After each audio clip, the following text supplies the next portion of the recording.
It's my honor now to introduce a mother who agreed and in fact volunteered to share with you a recent story of her daughter and their family.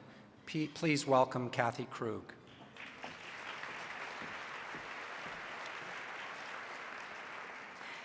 So I wanted to start by telling you, I'm quite a private person, so this is a story that I've shared with probably a handful of people who I really trust with my feelings.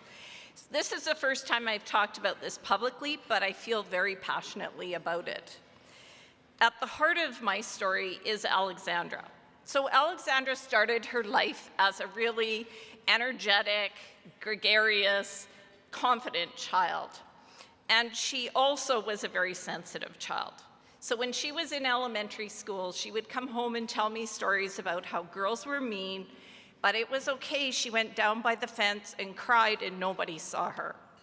At the end of grade 2, she talked about her classroom experience and said, "Mom, I know I'm different and it must be in a bad way because everyone's always mad at me." So we advocated for her, found her the right fit of school, and she was happier. Then in grade 8, she had the onset of puberty, and she started to experience a lot of inner turmoil. The pressure to excel academically was huge for her. 80s were not enough, she had to get 90s. She was involved in the artistic community, and so she had a lot of pressure in terms of she really liked to be in Alberta Ballet's productions, and so that was a lot of pressure on her. She was on the student council. She was involved in her community because she thought volunteering was really important. And she really felt a lot of pressure to be accepted, both by her looks and by her personality. What all this meant to her was, I need to be perfect.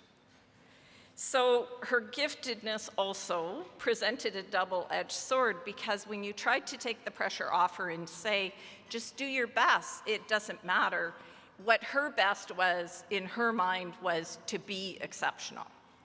So that was grade 8. Then we fast forward to grade 11. So in grade 11, this is what her life looked like. She was in the International Baccalaureate program, so under a lot of academic pressure. She had 10 to 12 hours of ballet a day, and she volunteered on Saturdays and taught ballet to young people. She was in 4 bands, and she juggled time with friends, and on top of that, she was in her first romantic relationship with all the intense feelings that that brought about.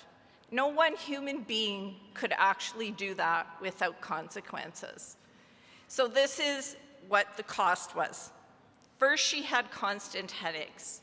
Then she developed a pain in her wrist, and then a pain in her leg, and finally, she developed a pain in her chest that lasted for months. She had medical test after medical test, and they all were inconclusive in terms of any physical kind of route for those things.